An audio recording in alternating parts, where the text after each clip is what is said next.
On the Amazon. Who's the guy down there with Amazon? It came with the hoops. what's his last name? Moat. Her last name is Moat. Not with an S. Moat. Okay. Got one more coming. Who's she today? McCorkle. That's my first wife. Y'all don't know how glad I am to see y'all here. You know, you don't get good conversation out of people that are underground.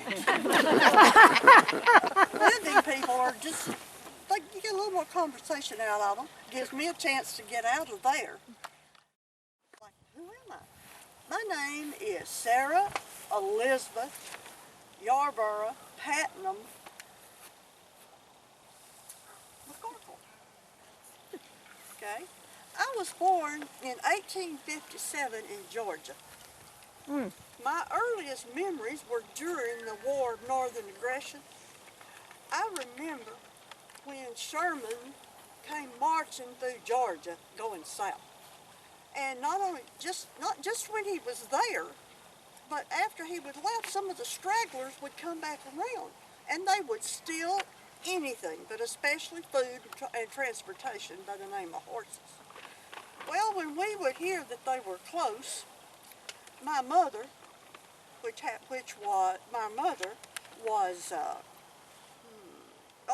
she was Lucy Yarborough. That's where I got my middle name.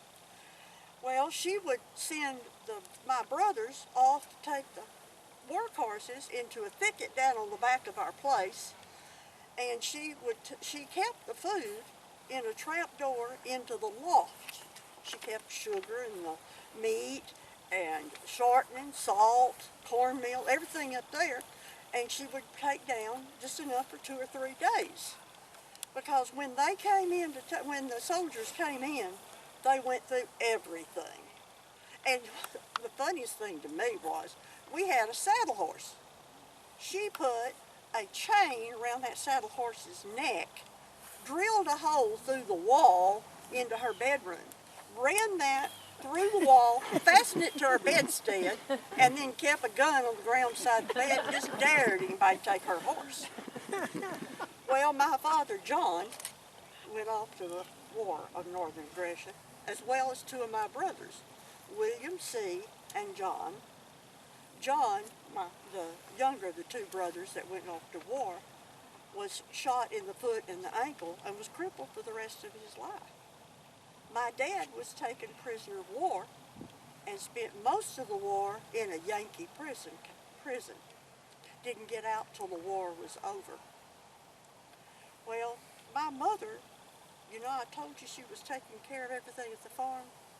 Well, she died just before the end of the war.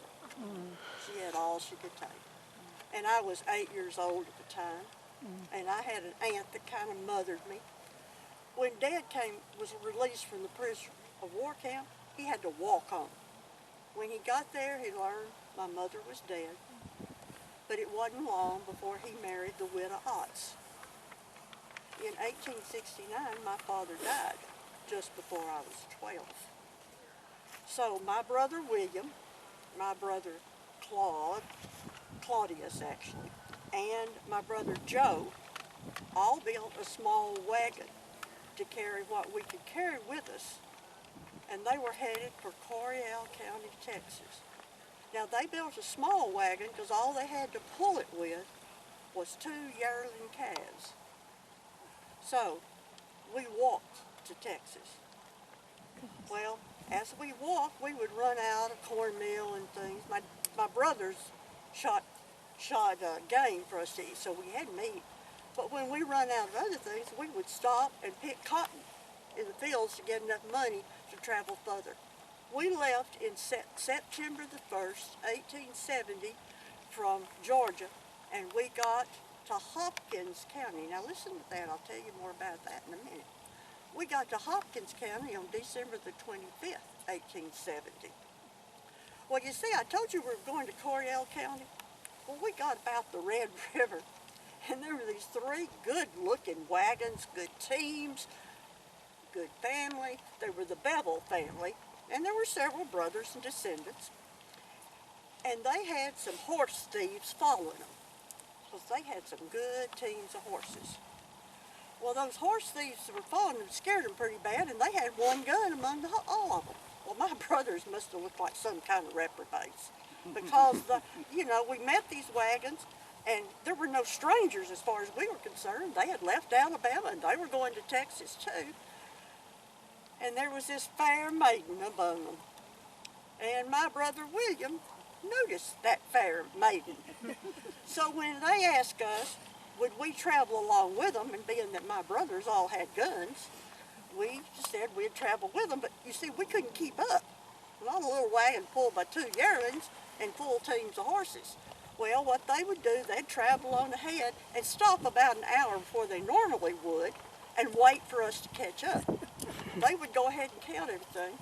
Well, not only did my brother notice this girl, but for some reason, when we got to Hopkins County, he made the decision, this is where we're stopping. By the way, he did marry Elizabeth Bevel, and I lived with Elizabeth Bevel from the time I was 12 until just before I was 18.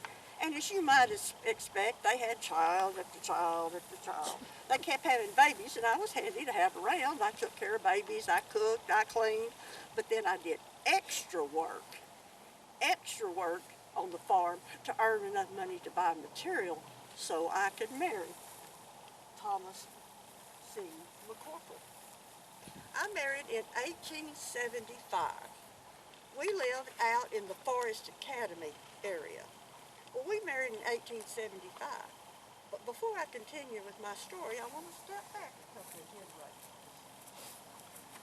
Well, you see, those other generations are buried in Forest Academy. My husband came here when he was just a few months old. He was born in 1855. That's when his grandfather and his father came to Texas. His grandfather was Thomas. He had a bunch of children, but my father-in-law, the kindest, the most gentle, I loved him like he was my father, and he loved me like I was his mother. He was a wonderful man. He came with 3 children and a tiny baby to Texas with his wife and his father and his brothers and sisters. Well, when they got here, I'll get back to Oscar. Thomas and Logan set up houses down in the Forest Academy area, where my father-in-law, Logan, helped to form the first Methodist Episcopal Church. And they met in his house for 3 years. He was also a Mason. He would ride 7 miles for a meeting in Saltillo on a horse until they formed the Masonic Lodge here in Sulphur Springs, which he was a charter member of. My dad was also a Mason. You know, I told you that the soldiers came and dug through things. One time a group of soldiers came and they were digging through everything, and there was my father's Masonic material. They closed the drawer, left, and took nothing. There's a lot of honor among Masons. Well, my father-in-law not only was a Mason Methodist, he also served in the state legislature, in the 15th legislature of Texas. I told you he was born in 55. Thomas's mother died in 1858 of childbirth. Had a little girl named Mary. Mary lived. My mother-in-law, his mother, was the first marked grave in the Forest Academy Cemetery. Well, you see, Logan had a brand new baby. So he looked for a wife very quickly. And he found found a wife, Isadora Brown Harper. She had 2 boys and a girl, and she was widowed very soon. She had 2 boys and a girl. He had 5 living children, and he had a daughter. Logan had a daughter that died, leaving 3 children behind. Then he and Isabella had 5 children. At one time, there were 18 children in the house. Oh, my. Yeah. So my father-in-law had to be a loving man to be able to live through that. Well, let me go a little bit back now to my marriage. We married in 1875 in Forest Academy, under the Methodist brush arbor, by the way, because they used to have lots of camp meetings in the summer, which my husband and I went to growing up. Our first daughter was born about a year after we were married. She was stillborn. Our second child was Festus. He was just crawling good when he crawled off of a rather high porch. And his little body was so broken up he didn't survive. My third child was Claude Hill. He's buried right over there. Claude was one of 3 of my sons that lived long enough to marry and have children. Well, Claude was named Claude after his dad. He was named Hill after a Reverend Hill that came through and did services in our camp. Reverend Hill used to tell the story about he was out in out in the middle of nowhere. Well, it was the middle of nowhere here. But anyway, he was out in the middle of nowhere, and these 2 ruffians decided that they were going to break up the camp meeting. They made the mistake of telling other people, and it got back to the Reverend. Reverend walked out, laid his Bible on the podium, reached down, took out his 6-shooter, laid it on the right side of the Bible, reached down, took out his other 6-shooter, laid it on the left side of the Bible, and looked up and said, "Now, if anybody wants to cause trouble, I'm sure I could give them all that they need." The ruffians left. Well, life continued. Thomas first bought 50 acres, Tom as I called him, first bought 50 acres from his father. Then they cleared it enough to put a house on. First house they put there burned. No, it didn't burn, it blew away. It was the second one that burned. Well, the third house they built there was a pretty nice house. And then, once he got that cleared, then he would go on, then he was going to buy more. And they used to do something called log rolling. You go out and they cut all the trees, and they split a lot of them to make rails and firewood. And then the ones that were too big to split and make rails and firewood, they would have a log rolling.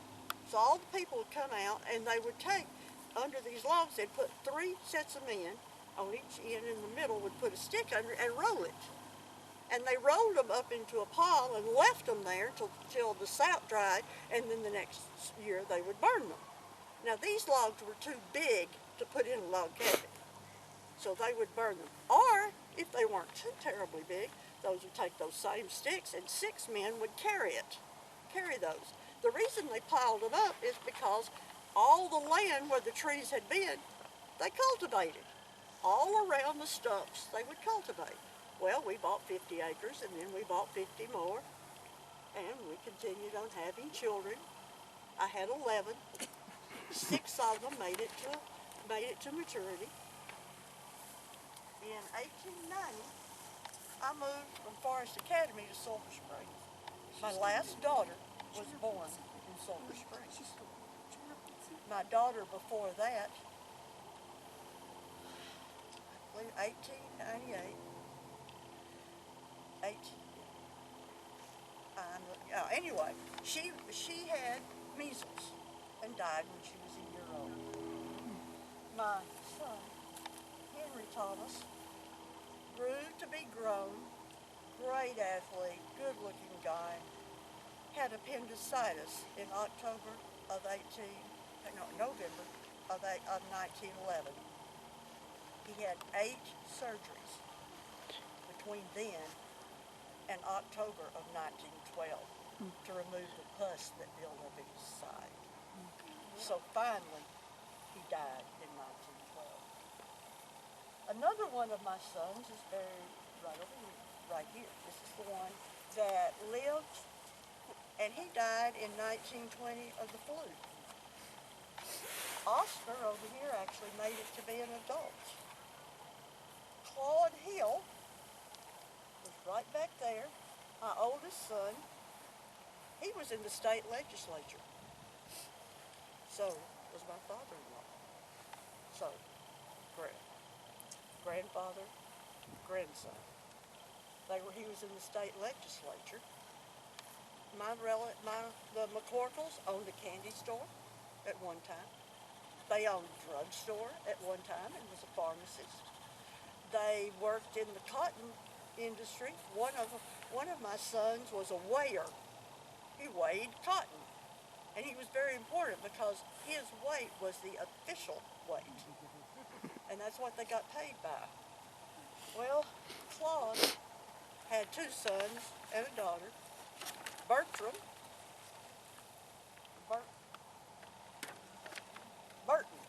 I believe it's Burton. Read it and tell me. I don't remember.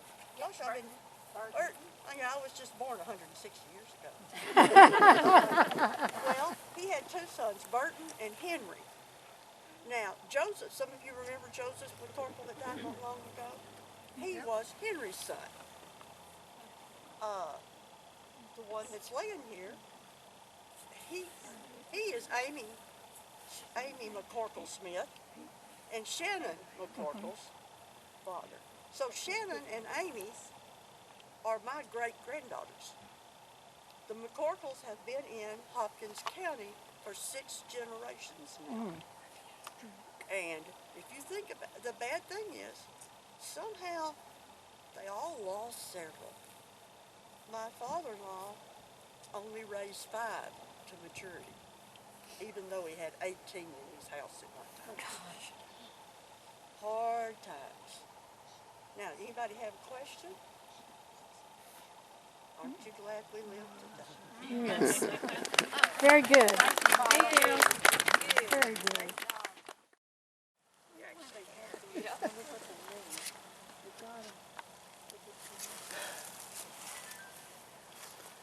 Good afternoon. I want to welcome you to my character. I am portraying Mary Durham. Actually, JoAnn Fanny Durham is who I am portraying.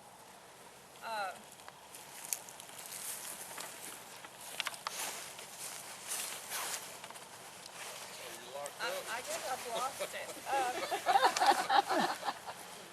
This is unusual for me. All right, so I am JoAnn Durham, and you know, some kids are born with a silver spoon in their mouth. I was born with a paintbrush in mine. I am actually buried right here in Sulphur Springs, next to my grandmother. Now, Callie was a famous painter in her own rights. She had paintings all over Paris, France, Europe, London, everywhere. Well, Callie took me out into a field of bluebonnets when I was 5 years old. I used to love to sneak off into her studio and smell the paints. Have you ever smelled a new canvas? Man, even the canvas has a great smelling and an inspiration for you to start just creating anything. But she took me to this bluebonnet field I'd never painted before. She put up canvas in front of me and some paints on the ground and handed me a paintbrush. And I began painting. I don't know what it looked like, I can't remember. But I started showing paintings at the age of 10. And Kelly loved to teach me. I spent more time with my grandmother Callie than I did with my own parents. She was an amazing painter, and you can how she has the palettes on there. Well, notice mine also has the palettes on it. After getting Kelly's to get me started in painting, my family had to move. My father was William Jeffries' family. He was a judge, and he also worked with Mr. Cleveland, Grover Sellers. Cleveland was president during that time. Anyway, they were partners in their judgeship. But now during the war, when the Second War came on, we had to move to California. I believe that's where my father was stationed during that time. And it was hard to leave Cali behind. Can you imagine me having to leave Cali? So we came back around 1950, and I was in the 7th grade. And at that time, I was very active in school plays and clubs, and this is my brother. I don't want to fall over on him. He just died recently, and you can tell he's still sinking, and hopefully his granite stone will be, they're about a year behind getting our stones in. So hopefully when you come back next year, my brother William Jeffries Jr. will have his stone up as well. But my father, we moved back here in 1948, and we lived over on Jefferson Street. And I was in the 7th grade. And it was a great time to be in Sulphur Springs. I was taking piano lessons. My sister Jane, she also took piano lessons. And we performed at the Carnegie Library. That was so much fun. We were in the ballroom when we were performing. But I don't think I was really that good at playing the piano. But there was something I was really good at. When I got into high school, I tried out for majorette. I can still do it! Yes, I can! Well, the fingers don't work like they used to. But I really didn't start getting into my art all that much. In high school, I became a High King Club member. If you don't know who they are, just ask some of the younger people. You know what the High King Club is? I was in the High King Club. Okay, she can tell you what they're like, okay? Well, I kind of forgot about it myself until I had to come out here and tell you folks what all I've been doing. I was also in a journalist class, and with 5 other students, we got to go to the university over in Denton. It was called the Women's College at that time, and we learned about, how to write, journalism type stuff. So I was quite gifted in that area as well. During my senior year, I was lead majorette. I led the football team onto the fields, so my father's money paid off really well. But there's something special about my grandmother that I just can't get over.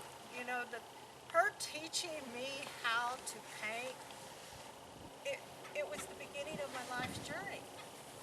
I was a great painter in my own right. I've shown pictures in France, London. I've even been in Belgium where they gave me an honorary doctorate for my painting. Now there was a time, yes, there was a time, after I graduated, I was going to that same college over there in Denton. Only I think it was called the Women's College at that time.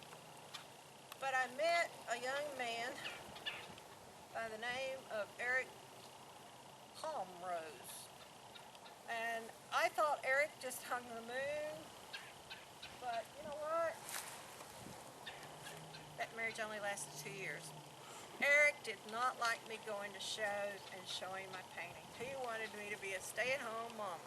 Well, that didn't work. So So, because I had things I needed to do. All right, so, well, anyway, 2 years went by, and I met the love of my life. I met William Ellen Durham. And you know what? He encouraged me to go and study art. He encouraged me to go and do shows. I have studied under 12 different artists in my life. I started out painting portraits and landscapes and even abstract. But I became famous for something else. My paintings have multimedia. I like to mix acrylic. I like to mix a little watercolor in it, maybe some sprinkles of glitter. I even put, I just love to try anything, you know, on my painting. And I set the world on fire with the multimedia. And people were wanting me to come. I have been in New York, San Francisco, you name it. I have gone to show them how you present my paintings. Now, I have a book here.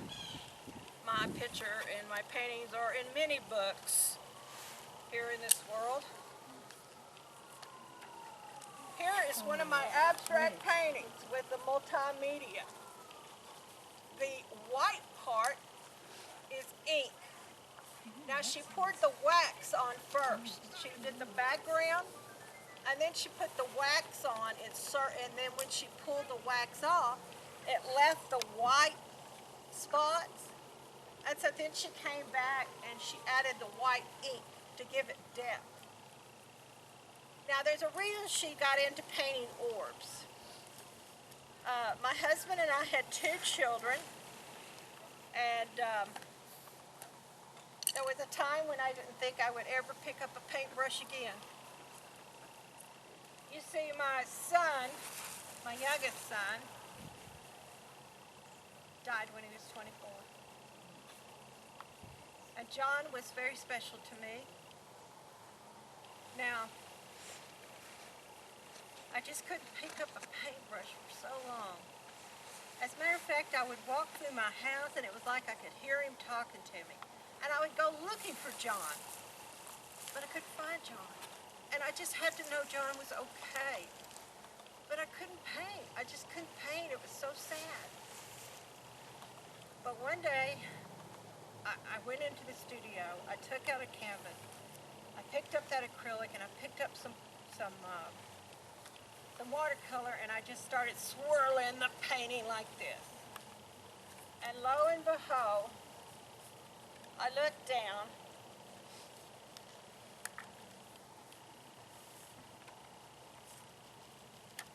and in the red picture, this is what was on my painting. There is an angel in that painting. There is a door behind her, and there's an angel standing with them. You will pass that around. It brought me such hope to know my son entered the door of heaven by the angel. And I didn't have to worry about my son anymore. But you know what? I started doing all kinds of angel painting. And my angel paintings are hanging all over the place. Now, I was raised First Methodist. And here in Sulphur Springs, they have 22 of my paintings. Over at the college in Sulphur Springs, Commerce, they have more of my paintings. There is a 25 of those paintings in their collection. I have been named an alumni for being in the arts at their college. I have gone and won awards all over the world. I won the Grand Prix honorary degree of a doctorate degree for what I contributed to the world of art. Now, you notice that my son, John Lee, is not buried next to me. And my husband, William Ellman, after he died, I moved back to Sulphur Springs. And those little cards that you see on that painting, of those small paintings, I had them made into little note cards. I started sending them to people here in Sulphur Springs that would lose a child, or an adult who lost a wife, or, you know, anybody. Columbine shooting affected me very much. And I sent my angel painting and wrote notes on a card for every parent in that school. I've also done that for the church down in South Texas, where the young men came in and shot up the people there. I also sent them there. Now, there are many people here in Sulphur Springs who have collected my little note cards. I love telling you about my story. I've had a wonderful life. I've been everywhere, done everything. And one of these days, I hope you get to see heaven, because Jesus is there waiting for you. And I've enjoyed being in heaven 4 years. Can you see how perfectly well I'm preserved? I've only been in the ground 4 years. But my brother and my sister joined me very quickly. We got there as soon as we could. But she had a wonderful life. She had a wonderful tribute to this community. And I thank you for coming by and listening today.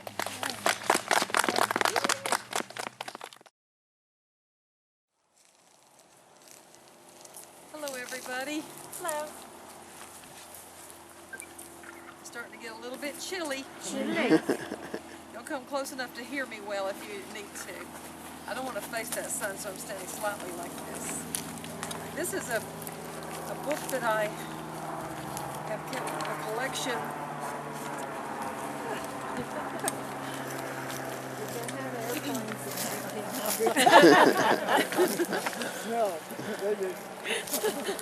Have y'all enjoyed everything so far? Yes, Yes. very much. Some of these days I'm just going to take the tour and not be in it. This book has a few thoughts on my previous life, and I've kept them in this book about a very important chapter of my life when Sulphur Springs got the Carnegie Library.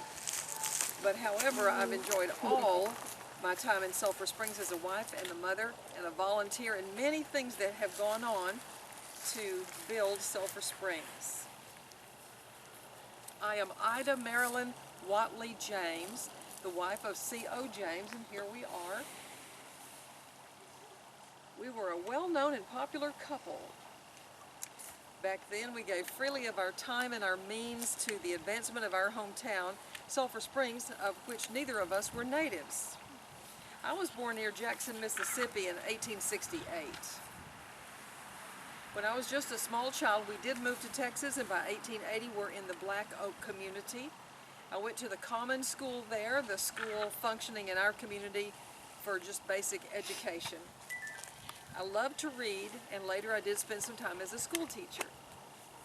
My dear husband Charles was born Charles Osborne James in 1860 and raised not far from me at Picton.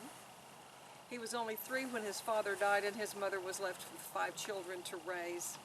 Whether or not Charles was the youngest escapes my recollection right now, but he was educated largely by his own efforts at his common school.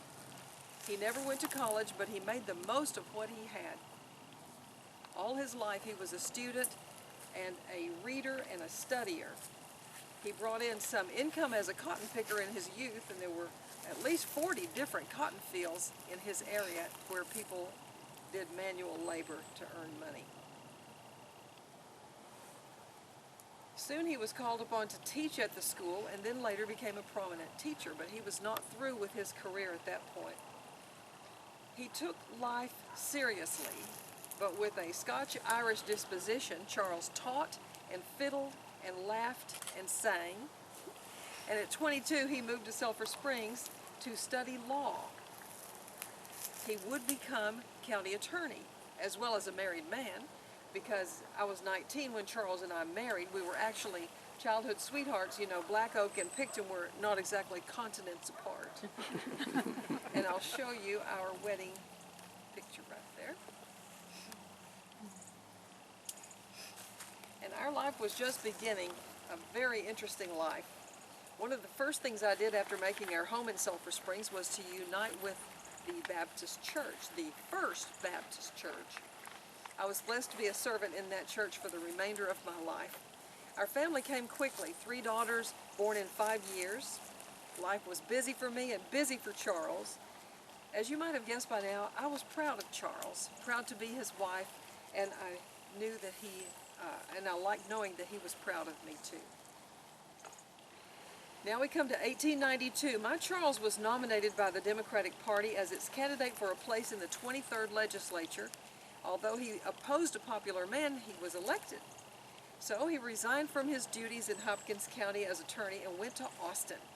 In time, he was elected to the state Senate, then succeeded himself with a second term in the Senate and served until 1902.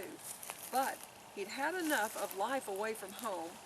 The girls were growing up fast, so he came back to Sulphur Springs to practice law. But during the time that my husband served in the legislature and the Senate, some of the wisest laws that have been enacted in the state of Texas came up for consideration, and he was author and co-author of some of the very most important ones. Our girls were getting to be of school age, and so I had some more time on my hands. In 1907, a group of area Baptist women met in Winsboro to organize the Women's Missionary Union, or WMU. Mrs. C.O. James, me, of Sulphur Springs, was chosen as vice president. In a history book, it would be written of me that Ida James would be active in the WMU organization her entire life on the district and state level. And that was true, but something else was ahead for me. A couple of years later, in 1909, Sulphur Springs sought to get an endowment for a Carnegie library from the philanthropist Andrew Carnegie. I was a member of the Waverly Club, and the ladies of the Waverly Club saw a crying need for a circulating library for their children. We had a lending library. We saw to that the Waverly Library it was, but a Carnegie library. My, oh my, that would be something to have. So, under the terms of the agreement, the city of Sulphur Springs was required to raise $1,000 to secure the $10,000 gift from Mr. Carnegie. Furthermore, the city of Sulphur Springs would have to donate $1,000 per year for 10 years, repaying that gift on time.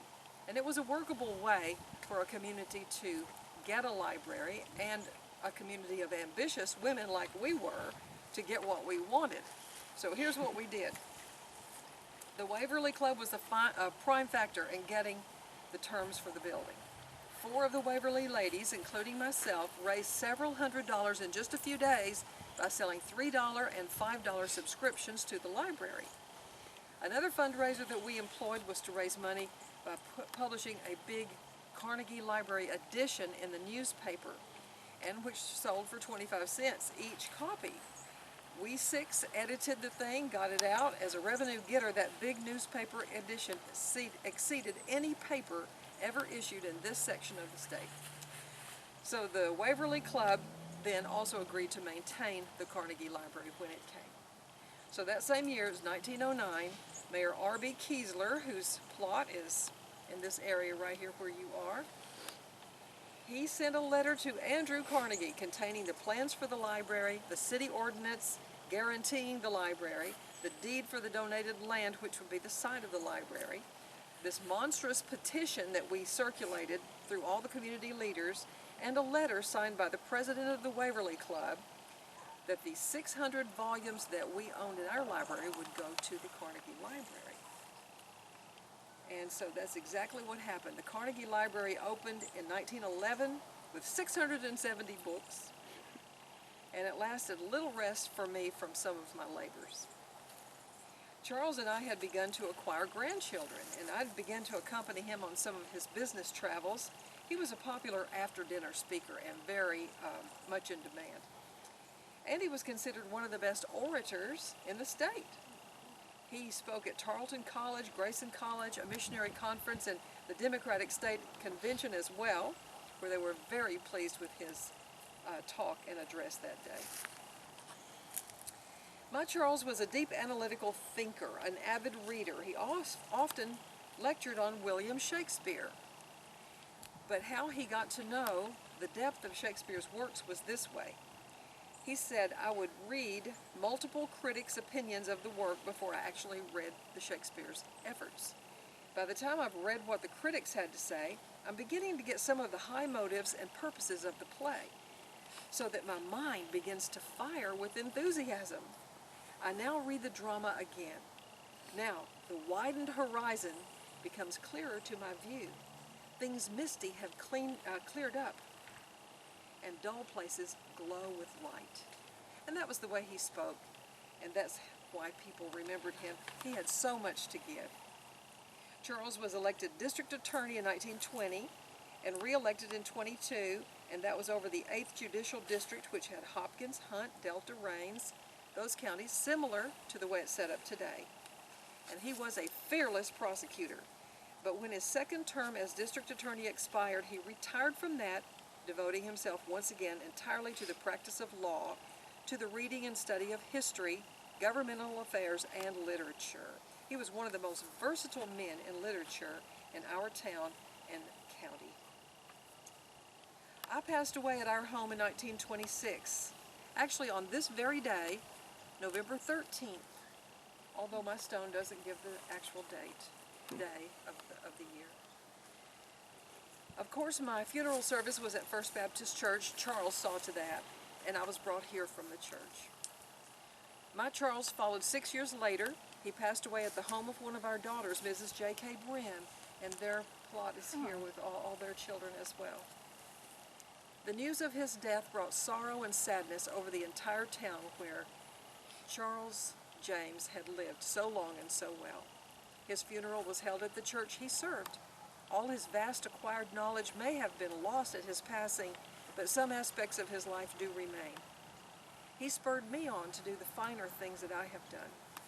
And we make our permanent home here together, side by side, in the city cemetery of Sulphur Springs.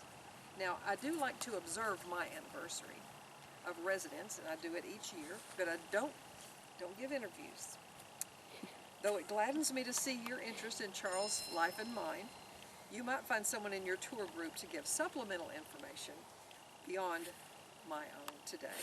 But I do have 2 photos for you to see of the Carnegie Library because I know its life preceded today's modern times and maybe your times. And I thank you very much for listening. And here are the pictures of what a beautiful, grand building the ladies of the Waverly Club were able to bring to Sulphur Springs. And I believe that you might know what this building is next to it. Bank Scott. The Bank Scott. And when, I'll ask you, Mr. Perry, when did this building disappear? I don't know. This is 1975 here. When I was a kid, I remember going in that building, and upstairs was vacant. It was a big old room, and different events would happen. Downstairs were books. Am I the only one that heard Jim Chapman say that one time the boys that were playing did fireworks and it went off in the library? I don't know about that. I don't know about that. I think he said it in one of Bill Bradford's recordings that he would play one for each day of the year. He said he could tell that now because the statute of limitations had passed. Thank you very much for sharing this today. Thank you. Thank you, Gay.